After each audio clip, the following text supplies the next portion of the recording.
दोस्तों, आज की वीडियो में मैं आपसे बात करने वाली हूँ जीवित पुत्रिका व्रत के बारे में। जीवित पुत्रिका का व्रत, जिसे जितिया भी कहा जाता है, आश्विन मास की कृष्ण पक्ष की अष्टमी तिथि के दिन रखा जाता है। पितृपक्ष में आता है ये व्रत, और ये व्रत किया जाता है संतान की लंबी आयु के लिए, पितरों के आशीर्वाद की प्राप्ति के लिए। और ये व्रत पूरी तरह से निर्जल रहकर, निराहार रहकर धारण किया जाता है। और इस व्रत में 24 घंटे से भी ज्यादा समय निर्जला ही रहा जाता है। तो वैसे तो इस व्रत के नियम बहुत कठोर हैं, लेकिन माताएं इस व्रत को धारण करती हैं अपनी संतान की लंबी आयु के लिए और उनकी सुख समृद्धि के लिए, और बच्चों को उनके जीवन में सफलता की प्राप्ति हो, इस प्रकार का आशीर्वाद जीमुत वाहन से वो मांगती हैं। तो आज की वीडियो में आप जानेंगे कि साल 2024 में जितिया कब है, अष्टमी तिथि का प्रारंभ कब होगा, समापन कब होगा, व्रत हमें कब धारण करना है और इस व्रत के नियम क्या होते हैं। नहाय खाए से लेकर पारण तक की संपूर्ण जानकारी आपसे शेयर करूंगी। इसके साथ ही इस व्रत में कुछ नियम ऐसे भी होते हैं जो कि जिनकी सास है उनके लिए अलग होते हैं, और जिनकी सासू मां नहीं है उनके लिए कुछ नियम अलग होते हैं। तो ये सारी जानकारी आपको आज की वीडियो में शेयर करने वाली हूँ, इसलिए वीडियो को अंत तक जरूर देखिए। तो सबसे पहले जानते हैं कि जितिया कब है, जीवित पुत्रिका का व्रत कब रखा जाएगा। देखिए, आश्विन मास के कृष्ण पक्ष की अष्टमी तिथि को यह व्रत रखा जाता है, और इस साल अष्टमी तिथि का प्रारंभ होगा मंगलवार को, यानी 24 सितंबर को 12:38 पर, और अष्टमी तिथि समाप्त हो रही है 25 सितंबर को, यानी कि बुधवार के दिन दोपहर में 12:10 पर। यह व्रत सूर्योदय कालीन तिथि के अनुसार ही रखा जाता है। तो इस आधार पर 25 सितंबर 2024 बुधवार के दिन जीवित पुत्रिका का व्रत रखा जाएगा। तो 25 सितंबर को हम व्रत धारण कर रहे हैं, तो 24 सितंबर 2024 मंगलवार के दिन नहाय खाए का दिन होगा, और बृहस्पतिवार के दिन व्रत का पारण किया जाएगा। ठीक है, तो जैसे हम तीज का व्रत करते हैं, नहाय खाए फिर व्रत और फिर उसके बाद पारण, उसी प्रकार से जीवित पुत्रिका का व्रत भी किया जाता है। लेकिन हाँ, इसमें एक नियम बहुत कठिन है, जो कि हड़तालिका तीज व्रत से भी कठिन माना जाता है। जैसे कि हड़तालिका तीज के व्रत में आप शाम को भी पानी पी सकते हैं, या फिर कई लोग रात्रि में 12 बजे के बाद भी पानी पी लेते हैं। लेकिन इस व्रत में नियम बहुत कठिन हो जाते हैं। सुबह सूर्योदय के बाद ही आप जल ग्रहण कर सकते हैं, इससे पहले नहीं। मतलब जीवित पुत्रिका के व्रत में आप लगभग 28 घंटे तक निर्जला ही बिता देते हैं। नियम ही इस प्रकार के होते हैं। सुबह उठकर भी हम जब स्नान करते हैं, पूजा करते हैं, फिर जितिया बच्चे को पहनाया जाता है, दान इत्यादि करते हैं, उसके बाद कहीं जाकर हम जल पीते हैं। तो व्रत बहुत कठिन है, इसमें कोई संशय नहीं। लेकिन हर माताएं जिनके भी संतान हैं वो इस व्रत को धारण करती हैं और करना चाहिए। अब जैसे कई लोगों के प्रश्न आते हैं कि हमारे पास पुत्री है, पुत्र नहीं है, तो क्या इस व्रत को कर सकते हैं। देखिए, बिल्कुल कर सकते हैं। ये पहले समय की बात थी, जबकि कहा जाता था कि पुत्र हो वही इस व्रत को धारण कर सकता है। तब पुत्रों की अधिक मान्यता थी। लेकिन अब तो पुत्र और पुत्री में कोई अंतर नहीं है, उसी भाव से पुत्र और पुत्री दोनों माने जाते हैं। तो आपके पास पुत्री है तो भी आप ये व्रत कर सकती हैं। लेकिन हाँ, इतना जरूर ध्यान रखिए, कोई भी व्रत अगर आप शुरू करना चाहते हैं तो एक बार अपने परिवार में जरूर पूछना चाहिए। मतलब परिवार वाले जो कहते हैं वही करना चाहिए। सबके परिवार की परंपरा अलग होती है। तो देखिए, मैं कह दूं आप लोग कर लीजिए, परिवार में नहीं होता हो तो कैसे करेंगे। इसलिए ध्यान रखिए, पहले परिवार में जरूर पूछ लीजिए। और अब जानते हैं कि जितिया व्रत में नहाय खाए से पारण तक के नियम क्या होते हैं। देखिए, नहाय खाए का दिन पहला दिन होता है, जो कि आपको मिलेगा 24 सितंबर को। दिन होगा मंगलवार का। तो इस दिन आपको स्नान करना है, सर धोके, बाल धोके स्नान किया जाता है। इसके बाद शुद्ध और सात्विक भोजन किया जाता है। तो नहाय खाए के दिन आपको लहसुन प्याज का सेवन नहीं करना है। मसूर की दाल जो लाल वाली होती है वो नहीं खानी चाहिए। इसके अलावा गाजर, मूली, बैंगन, ये सभी चीजें भी व्रत में नहीं खानी चाहिए, व्रत के एक दिन पहले नहीं खानी चाहिए। लेकिन हाँ, कई ऐसे क्षेत्र हैं जहां पर की मछली खाई जाती है नहाय खाए वाले दिन। तो अगर आपके यहाँ इस प्रकार का नियम है तब तो आप बिल्कुल खा सकते हैं। लेकिन ज्यादातर क्षेत्रों में सात्विक भोजन ही किया जाता है, बिल्कुल बिना लहसुन प्याज का। एक और चीज, नहाय खाए वाले दिन सबके यहाँ कुछ न कुछ विशेष खाकर ही ये व्रत शुरू किया जाता है। कई स्थानों पर सतपुतिया, जिसे कि तरोई कहते हैं, तोरई होती है एक तरह की, उसकी सब्जी बनाकर खाई जाती है। और कई स्थानों पर अलग अलग चीजें, कई स्थानों पर मरुआ की रोटी बनाई जाती है, और भी बहुत सारी चीजें, साग खाए जाते हैं। तो जैसा आपके यहाँ होता है, कुछ विशेष अगर आपके यहाँ होता है तो आप वही खाकर व्रत का प्रारंभ करते हैं। ठीक है, तो देखिए, नहाय खाए दिन में होगा, फिर शाम के समय घर में बनता है, कुछ न कुछ मीठा बनता है, बच्चों के लिए बनाया जाता है बेसिकली। जैसे कि बच्चों के निमित्त हम व्रत धारण करते हैं तो पुआ बनाते हैं, गुलगुले बनाते हैं, ताकि हम बच्चों को खिला सकें। ये एक तरह का नियम है एक तरीके से देखा जाए तो। इसके साथ ही एक और चीज बनती है, छोटी छोटी पूरियां बनाई जाती हैं, और इसके साथ ही बिना नमक की सब्जी बनाई जाती है तरोई की। और ये दिया जाता है, ऐसा कहा जाता है कि चील्हो, सियारो और सासू माँ के लिए ये दिया जाता है। तो कहीं कहीं पर 3 पूरियां बनती है, कई स्थानों पर 4 बनती है, कई स्थानों पर 5 भी बनती है। ठीक है, तो आप अपने हिसाब से देख सकते हैं आपके यहाँ कितनी बनती है। एक चील्हो, एक सियारो के लिए बनती है, एक जीमुत वाहन भगवान के लिए बनती है, एक सासू के निमित्त ऐसा कहा जाता है कि बनती है, और एक पूरी बनती है गौ लक्ष्मी के लिए। तो इस प्रकार से 5 पूरियां बनती हैं। और सुबह जब सरगी खाने उठते हैं तब उसी समय स्नान इत्यादि करके, और ये सभी पूरियां तरोई के पत्ते पर रखी जाती हैं, पूरी और वो तोरई वाली सब्जी दही और चूरा, चीनी, ये सभी चीजें आपको रखनी होती हैं उस तरोई के पत्ते पर, और घर की छत पर या फिर बालकनी में जहां पर भी आपके पास खुली जगह हो वहां पर ये चीजें रखी जाती हैं। रात्रि में 3 बजे के आसपास ये चीज रख दी जाती है और मन में पितरों का ध्यान करके उनको समर्पित किया जाता है। जल का पात्र वहीं रख दिया जाता है या फिर जल का घेरा भी दे सकते हैं आप, जैसी भी सुविधा आपके पास उपलब्ध हो। फिर अपने पितरों से, चीलों सियारों से और जीमूत वाहन भगवान से हाथ जोड़कर प्रार्थना की जाती है कि हमारी संतान की आयु लंबी हो, हर प्रकार से हमारी संतान की रक्षा हो और हम जो ये व्रत धारण करने जा रहे हैं वो व्रत निर्विघ्न रूप से पूर्ण हो।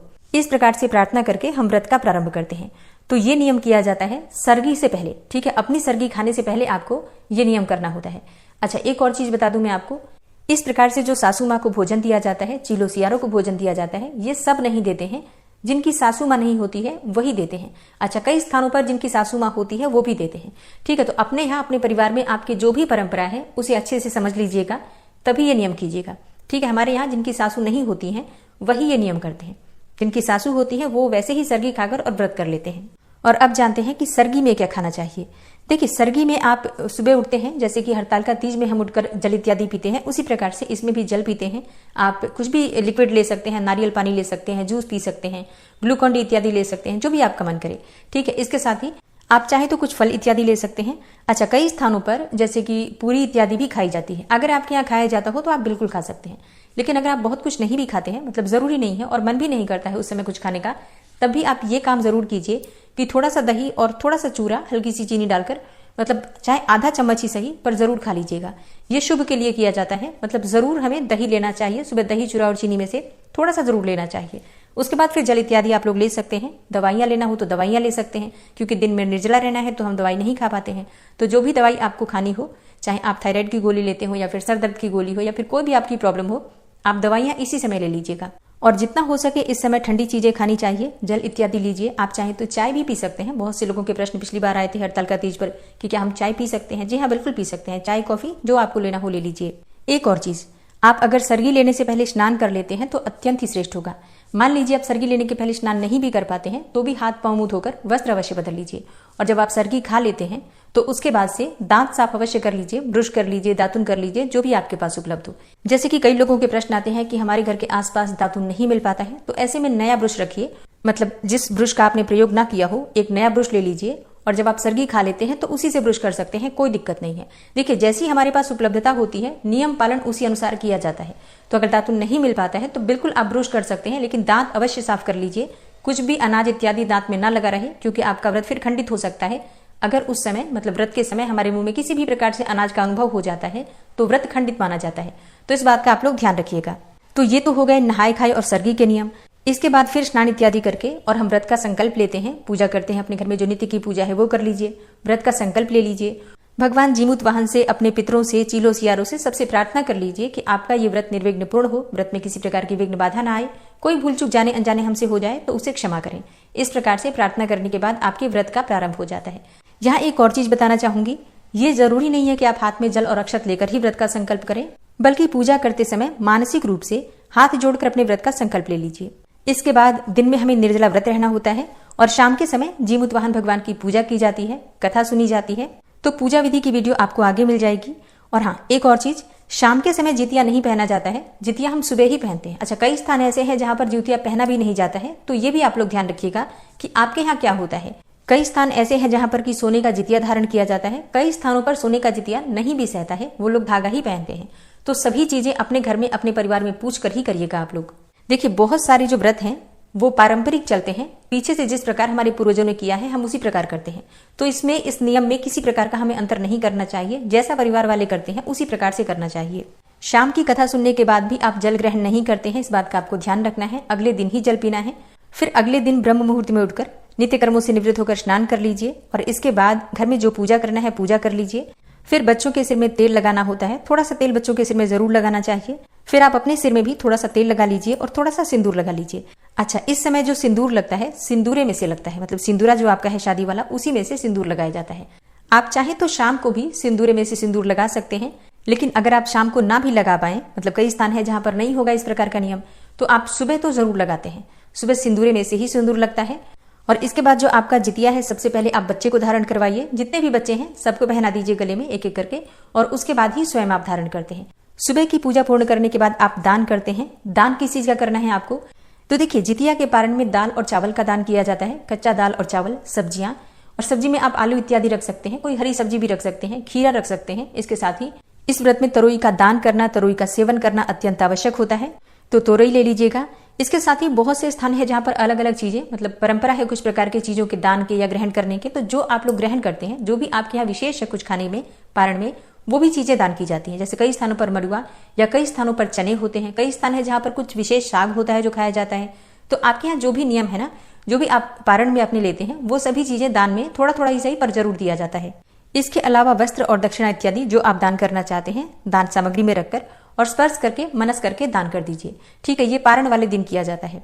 तो अपने पारण से पहले सामग्रियों का दान करना, फिर जितिया बच्चों को पहनाया जाता है, स्वयं धारण किया जाता है, और उसके बाद ही जिस भी प्रकार से नियम हमारे यहाँ होता है उस प्रकार से, मतलब उस वस्तु को खाकर हम जल ग्रहण करते हैं।